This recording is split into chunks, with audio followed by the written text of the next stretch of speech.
Hey guys, welcome to On My Shelf. Today I'm talking about two kidlit fantasy books that will make you want to watch movies. I have to qualify the statement a little bit. It's not that these books were so awesomely written that you would want to watch a movie that was made from them. I only mean that one of them was written by a famous comic book artist and the other was commissioned by Disney and is already turned into a TV show. The first book is Convergence, which is the first book in the Zodiac legacy, written by Stan Lee and Stuart Moore. It was illustrated by Andy Tong. Stan Lee is the creator of superheroes like Spider-Man, the Hulk, Iron Man, and the X-Men.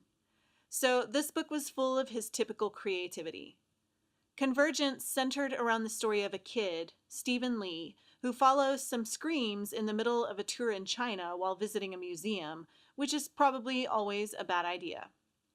In Stephen's case, it introduced him to Maxwell, who was trying to steal all of the Zodiac powers so that he could rule the world. Instead, he accidentally gifted Stephen with the tiger power. So begins a war between Maxwell and his Zodiacs, and Stephen and the good Zodiacs. They are both trying to track down the other people who acquire Zodiac powers. One of the best features of this book was the illustrated pages, which had sort of a comic book feel and kept the pages turning faster. The story was written well enough. It wasn't awesome, but it was really the actual imagination that went into creating this story that impressed me the most. I love the comic book world and superheroes and the way those types of stories get boys reading. I'm always a fan of getting boys reading. We'll work on the literary stuff later, once we show them that stories are awesome. After reading Convergence, though, I really wanted to go watch all the old superhero movies that I've grown to love over the years. There's something about the big screen that makes superheroes come alive. The second book was The Isle of the Lost by Melissa de la Cruz. I originally picked this book up because it was on the display shelf at my local library, and it looked interesting. This is the first book in a relatively new series called The Descendants.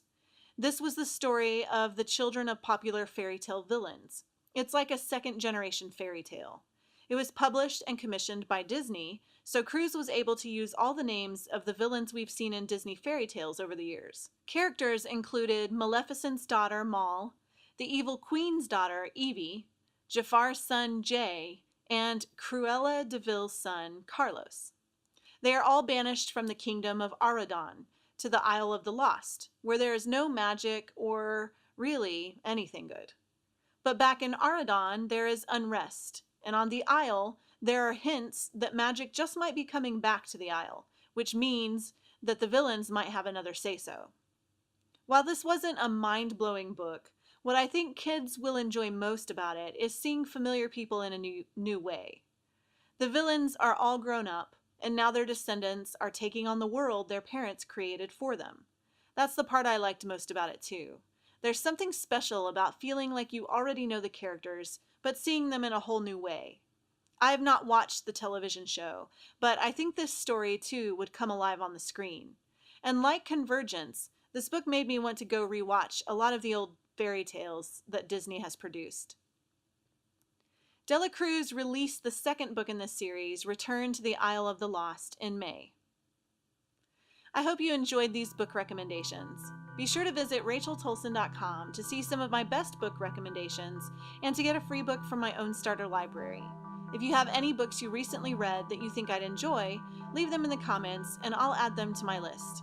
For more On My Shelf, subscribe to my YouTube channel. Thanks for watching.